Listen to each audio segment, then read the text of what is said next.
신약성경 202쪽입니다. 사도행전 9장 13절에서 16절입니다.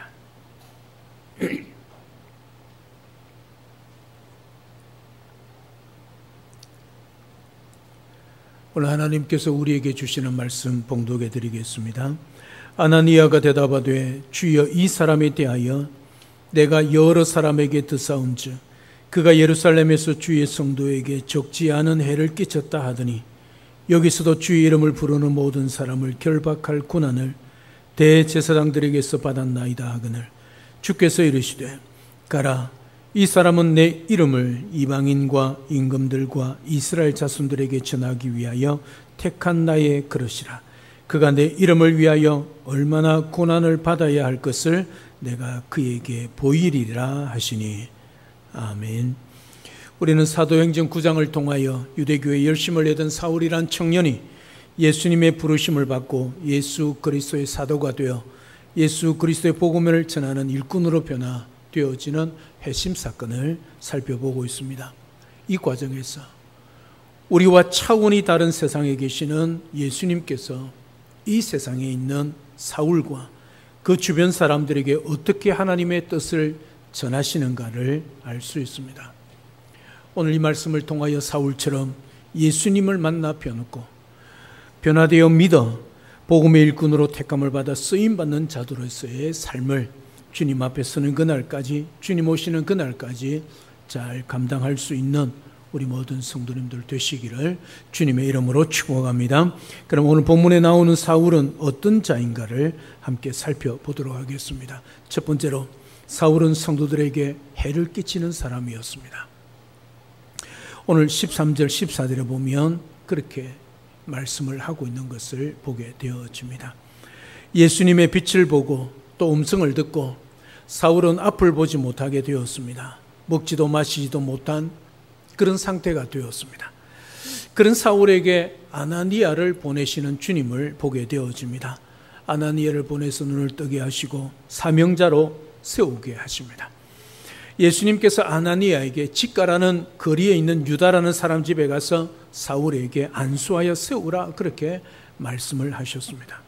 그때 그 말씀 앞에 아나니아가 주님께 대한 대답이 오늘 본문 13절과 14절의 말씀입니다. 예수님께서 말씀하시니 가기는 가야 되겠지요. 하지만 마음이 썩 내키지 않는 것은 사실입니다. 오늘 아나니아가 주님이 가라 할 때 대답하는 것을 보면 충분히 알 수 있습니다. 아나니아가 사울에 대한 소문을 들어서 잘 알고 있었기 때문이지요. 그 당시는 전화기도 인터넷도 없었습니다. 그저 사람과 사람에 의해서 소문이 퍼지고 정보가 전달되던 그런 시대였습니다. 그렇기 때문에 보통 큰 사건, 유명한 사건이 아니면 잘 모릅니다. 같은 동네 안에 있어도 잘 모르지요. 그런데 예루살렘에 있었던 그 사건을 다메섹에 있는 사람이 어떻게 알 수 있겠습니까? 그럼에도 불구하고 아나니아는 알고 있었다는 거지요. 이 사울이 얼마나 잔악한지를 알고 있었다는 사실입니다. 그 소문이 예루살렘에 있는 그 소문이 다메섹에까지 퍼졌다는 사실이 있죠. 그런 사울을 예수님께서 다시 일으켜 세우고 앞을 보게 하십니다. 또 그런 사람을 붙잡고 일을 하시겠답니다. 나의 택한 그릇이라 그렇게 말을 하고 있습니다. 예루살렘에 아니 다메섹에도 훌륭한 제자들이 많이 있는데 굳이 사울을 쓰시겠다 하십니다. 그러니 아나니아 입장에서 보면 정말로 하기 싫은 일이 아닐 수 없습니다. 가기 싫죠. 주님이 아니라면 가지 않았을지도 모르겠습니다. 주께서는 주님의 일을 하실 때 가끔은 별로 착하지도 않고 또 별로 배우지도 못하고 재주도 없는 사람들을 사용하시는 것을 보게 되어집니다. 성경에 등장하는 인물 대부분이 그렇습니다. 머리가 좋으면 성질이 나쁩니다.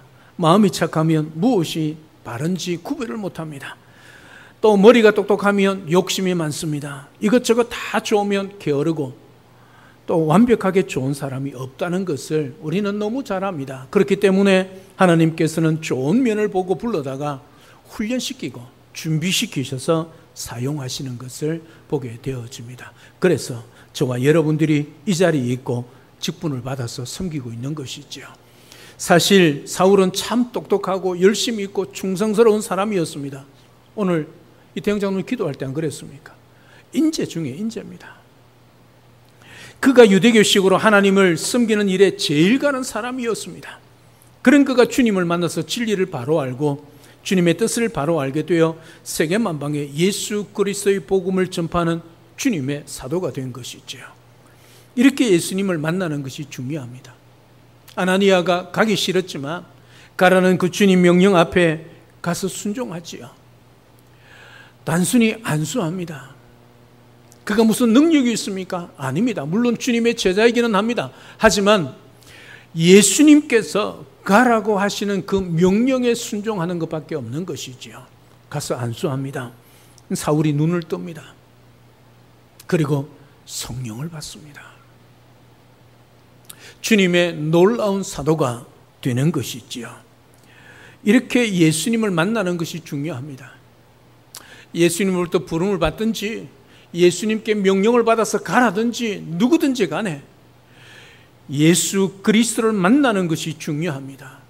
교회를 오랫동안 다녀도 예수님을 만나지 못하면, 예수 그리스도의 십자가의 복음을 제대로 알지 못하면 교회에 다니는 것이 주님을 믿는 자들을 오히려 박해하는 꼴이 되는 것이지요. 주님을 만나기 전에 사울처럼 유대교식으로 하나님을 섬기려고 하면 그것이 율법도 잘 지키고 선한 일도 많이 하는 사람처럼 보이지만 예수 그리스도의 복음을 반대하고 결국은 예수님과 예수님을 믿는 사람들을 박해하는 것이 되고 만다는 사실이죠. 우리들도 이렇게 교회에 와서 하나님의 자녀가 되고 하나님의 일꾼이 되었습니다. 하지만 저와 여러분들은 참 부족하지 않습니까? 모든 면에 부족하고 어느 것 하나 잘하는 것도 별로 없는 우리들입니다. 그런 우리들을 불러서 진리를 바르게 알고 예수 그리스도의 복음을 전하는 일에 앞장선 사람들이 되게 하려고 우리를 세워주시고 불러주신 거지요. 디모데전서 1장 12절에 나를 능하게 하신 예수 그리스도 우리 주께 그렇게 감사한다, 그렇게 말합니다. 사랑 여러분, 우리가 능력이 있어서가 아닙니다.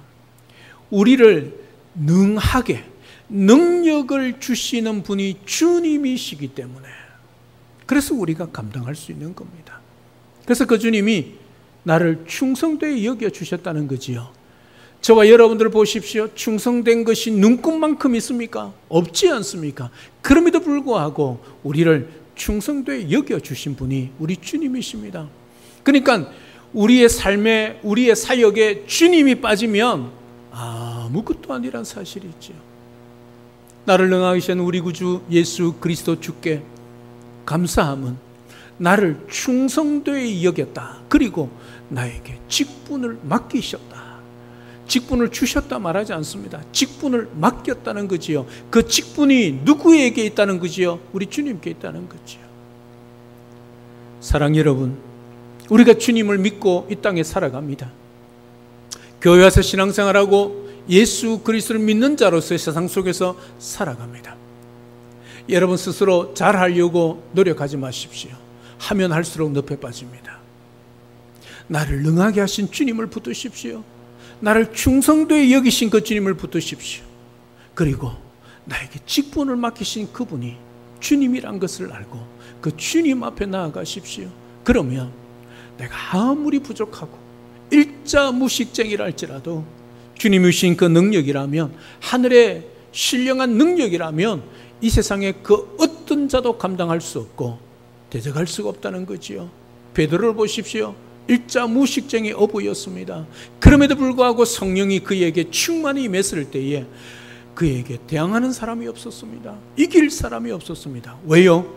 그 속에 여호와의 신이 있었기 때문이죠. 성령이 그 속에 역사하셨기 때문입니다. 사랑 여러분, 오늘 이 사실을 분명히 기억하셔야 합니다. 우리를 세우시고 우리에게 직분을 주시고 우리를 충성되게 여겨 능력을 주시는 그 주님으로 말미암아 오늘 또 우리가 가라는 그 명령 앞에 두말 없이 가서 복음을 전할 때에 어떻게 무슨 말로 복음을 전할지 모르지만 그러나 가서 만나서 그들을 사랑하고 섬겨서 주님의 말씀인 예수 그리스도를 믿으라고 말을 전하면 성령이 역사하시고 성령이 일하셔서 그 사람을 변화시켜 주님께로 나오게 하시는 거지요. 오늘 보십시오. 이 아나니아의 순종을 통하여 하나님의 놀라운 구원 역사가 이루어지지 않습니까? 사람을 세우고 있는 것을 보고 사람을 살리고 있는 것을 보게 되어지는 것입니다. 오늘도 내가 과연 예수 그리스도의 십자가의 은혜를 받은 사람인가를 살펴보시고 예수 그리스도 그분만 붙드시고 그분만 사랑하며 섬기며 살아가는 우리 모두가 될 수 있기를 주님의 이름으로 축복합니다. 두 번째, 사울은 주님께서 택하신 그릇이었습니다. 15절 16절에 보면 오늘 그렇게 말씀을 하고 있는 것을 보게 되어집니다. 주님은 사울을 가리켜 이 사람은 택한 나의 그릇이다 그렇게 말합니다. 주님이 택했다 말씀합니다. 주님이 자기 그릇으로 쓰시겠다 그렇게 말씀합니다. 복음을 전할 도구로 사용하겠다는 것이지요. 아나니아는 알아들었습니다. 비록 자기 마음에는 들지 않습니다. 사울 만나기 싫습니다. 사울에게 가기 싫습니다. 그럼에도 불구하고 사울은 주님과 마음이 통했습니다. 사실 이해할 수 없는 일이지요. 왜 하필 사울이어야 하느냐고 반문할 수 있었습니다. 아나니아는 주님의 주권을 인정했습니다. 누구를 선택하고 누구를 버리고 누구를 사용하고 누구를 사용하지 않고의 주권이 우리에게 사람에게 있지 않고 오직 주님께 있다는 것을 인정했습니다. 주님이 하시고자 하시면 누구도 막을 수 없다는 것을 인정했지요.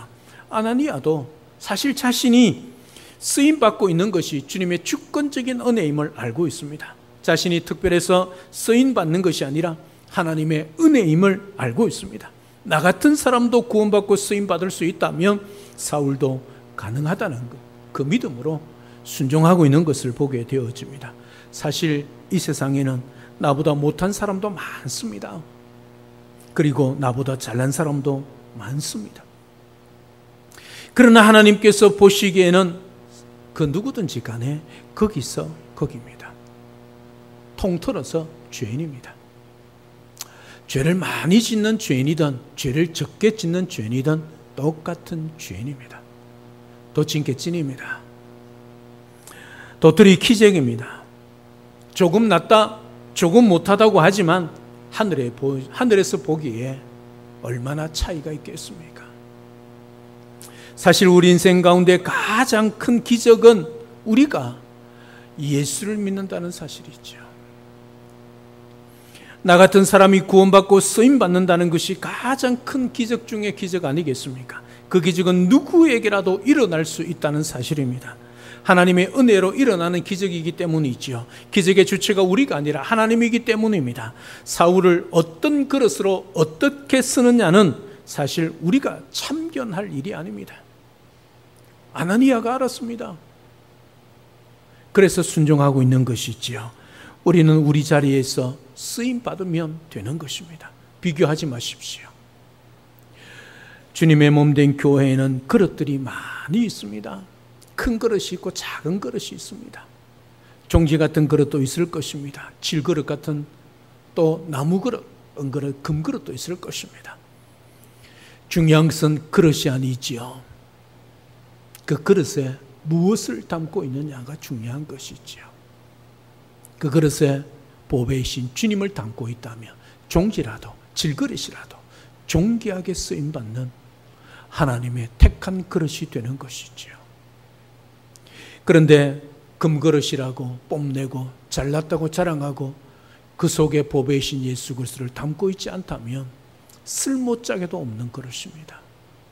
기억하십시오. 요한복음 21장에 흥미로운 말씀이 나옵니다. 베드로가 주님께로부터 자신이 장차 어떻게 될지에 대해 듣습니다. 18절 말씀에 보면 화면을 띄워주십시오. 내가 젊어서는 스스로 띠띠고 원하는 곳으로 다녔거니와 늙어서는 내 팔을 벌리리니 남이 내게 띠띠우고 원하지 아니하는 곳으로 데려가리라. 그 말을 들은 베드로가 라이벌인 요한을 가리켜 21절에 보면 이렇게 말합니다. 주님, 이 사람은 어떻게 되겠습니까? 주님이 뭐라고 대답합니까? 22절에 예수께서 이르시되 내가 올 때까지 그를 머무르게 하고자 할지라도 너에게 무슨 상관이냐? 너는 나를 따르라. 이 말은 무슨 말입니까? 요한, 네 신경 쓰지 말고 베드로, 너는 나를 따르라. 그 말이 있죠. 우리는 언제나 옆에 사람에게 관심이 있습니다. 베드로도요, 예수님의 수제자였습니다. 라이벌이었던 요한을 향하여 주님께 묻고 있는 거지요. 나는 순교하는데 그러면 저 요한은 어떻게 됩니까? 이렇게 묻고 있는 것이죠. 이게 우리 인간입니다. 우리의 모습은 언제나 뭐예요? 남에게 관심이 많습니다. 그래서 성경에도 언제나 남을 보기 전에 먼저 내 눈에 있는 들보를 보라, 그렇게 말하고 있지 않습니까? 정말 중요합니다. 우리가 보기에는 이런 일 저런 일이 있지만 주님께서는 너는 나를 따르라 하는 말씀 앞에 주님을 따르는 일만 있다는 사실이지요. 너는 너라는 그릇으로 주님을 따르면 되고 나는 나라는 그릇으로 주님을 따르면 되는 것입니다.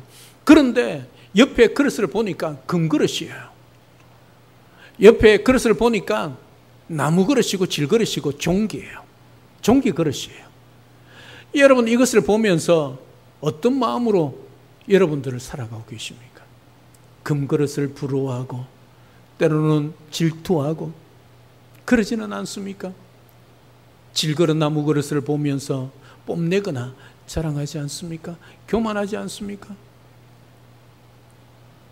여러분, 시선을 돌리기 전에 나의 그릇을 통하여 나를 능하게 하신 그 주님 앞에, 나를 택하여 주신, 충성되게 여기신 그 주님 앞에 두말 없이 그냥 묵묵히 충성하며 되는 것이지요. 충성되게 따르느냐, 왔다 갔다 하느냐, 끝까지 따르느냐, 중도에 포기하느냐, 이 문제가 우리에게 있는 것이지요. 기도 많이 하면 잔소리 적게 한다는 말이 있습니다. 이거 교회 안에서 하는 말입니다. 기도는 순종 훈련입니다. 우리 주님은 기도하시고 십자가 지는 것을 순종하셨습니다. 어떻게 기도하셨습니까? 떨어지는 땀방울이 핏방울 되는 것처럼 주님이 그렇게 기도하셨습니다. 순종이 쉬울 것 같습니까? 그만큼 어렵기 때문에 주님이 피땀 흘려 기도하는 것이지요. 나를 포기하는 겁니다. 나를 내려놓는 겁니다. 그리고 주님의 뜻에, 아버지 뜻에 순종하는 것이 기도지요. 그래서 기도 많이 하면 사람이 눈에 들어오는 것이 아니라 우리 주님이 눈에 들어오는 것이지요. 순종이 기도에서 나왔습니다. 기도를 많이 하십니까? 늘 겸손하게 순종하는 법과 훈련을 통해 다 주님을 닮아가고 주님을 따르시기를 주님의 이름으로 축복합니다. 혹시 기도 무릎이 연약하십니까? 성령 하나님께 도움을 구하고 새벽 기도에 참여하도록 힘쓰기를 주님의 이름으로 축복합니다. 아멘 하지 않으신 분들은 새벽 기도에 참석하기 힘들거나 어려운 상황이라면 일정한 시간을 정하여 간절하게 기도하시기를 주님의 이름으로 축복합니다. 확실히 기도 소리가, 아멘 소리가 크네요. 사실 새벽 기도에 참석하기 어려우면 하루에 일정한 시간을 정하여 기도하면 참 좋습니다. 그런데 여러분, 쉽지 않습니다. 새벽을 깨우지 못하는데 하루의 시간을 일정하게 드린다는 것은요, 정말 힘듭니다. 왜요? 너무 바쁘기 때문이죠. 세상살이가 바쁘기 때문입니다. 그럼에도 일정한 시간을 정하여 기도하시기를 바랍니다. 기도는 내 뜻대로, 내 욕심대로 살지 않고 주님의 뜻대로 살겠습니다, 주님의 말씀대로 살겠습니다 하는 순종 훈련이란 건 잊지 마십시오. 그리하여 복음의 일꾼으로 택함받은 자로서의 사명과 삶을 잘 살아내는 우리 모두가 되기를 주님의 이름으로 축복합니다. 사랑하는 여러분, 우리도 사울처럼 과거에는 하나님께 사람에게 해나 끼치며 살던 그런 사람이 있는지 모릅니다. 그런 우리가 사울처럼 예수님의 일꾼으로 택함을 받은 자들이 되었습니다. 구원사역에 복음 전하는 일에 선택받았다는 자부심 가지셔도 됩니다. 그리고 성경을 통하여 계시를 받았습니다. 성경에서 계시하는 예수 그리스도를 만났습니다. 그 복음을 알았습니다. 우리가 가는 이 길이 비록 외로운 길이고 고난받는 길이기는 합니다. 하지만 택함받은 이 복음의 일꾼이라는 사실이 너무나도 영광스러운 길이고 너무나도 보람된 사명이라는 길이라는 사실을 잊지 마십시오. 우리가 그 길을 걸어갈 때 힘들고 어려운 그 복음의 길, 구원의 길, 사명의 길, 복음을 전하는 길을 걸어갈 때 세상이 알아주지 않고 남이 알아주지 않아도 우리 주님이 기억하시고 하늘의 상급과 면류관으로 우리를 치우시기 위하여 준비하고 계신다는 사실 기억하십시오. 이 땅에 상을 받아도 좋은데 하물며 천국의 면류관을 받는 것이 얼마나 영광스럽겠습니까? 외로운 이 길, 힘든 이 길, 고난의 이 길, 사명의 길 잘 달려갈 수 있기를 바랍니다. 오늘 또 생명의 기회를 주신 주님께 복음의 일꾼으로 택함받은 사명자로의 사명을 잘 감당하여 땅끝까지 이르러 주님의 증인의 삶을 살아내는 복된 우리 모든 성도님들 다 되시기를 우리 주 예수 그리스도 이름으로 축복합니다. 할렐루야, 아멘. 살아계신 하나님, 은혜와 사랑을 진심으로 감사를 드립니다. 오늘 사울, 해를 많이 끼치는 사람이었습니다. 그럼에도 불구하고 주님이 사울을 택하셔 나의 그릇으로 사용하겠다, 이방인의 사도로 세우셔서 그 일들을 감당하겠다 말씀합니다. 아나니아가 우리 주님의 말씀을 듣고 사울에게 찾아가는데 참 마음이 많이 아팠을 겁니다. 그럼에도 불구하고 순종하고 있는 것을 보게 되어집니다. 그를 통하여 위대한 사도 바울을 일꾼으로 세우고 살리는 아나니아의 모습을 보게 되어집니다. 이 모든 것이 주님의 은혜였습니다. 우리를 능하게 하신 분도 주님이고 우리를 충성되이 여겨 직분을 주시는 분도 주님이시고 가라 하시는 분도 주님이고 핍박하는 그 자를 변화시켜 사도로 세우시는 분도 우리 주님이십니다. 오늘 우리 모두가 이 주님을 알고 이 주님을 믿고 또 주님을 따라 말씀 따라 살아갑니다. 오늘 또 이 복음의 길이, 사명의 길이, 구원을 전하는 길이 외롭고 힘들고 고난의 길이라 할지라도 순종하여 우리 주님 앞에 잘 달려갈 수 있게 하옵소서. 순종은 내 힘으로 내 능력으로 하는 것이 아닙니다. 기도로 하는 것이고 말씀으로 하는 것이지요. 그래서 열심히 하나님 앞에 시간을 내어 기도하여 우리 주님께 순종하며 사명의 길을 잘 달려가서 땅끝까지 이르러 주님의 증인의 삶을 살아내는 복된 우리 모든 성도들 되도록 축복하여 주시옵소서. 예수님의 이름으로 기도드리옵나이다. 아멘.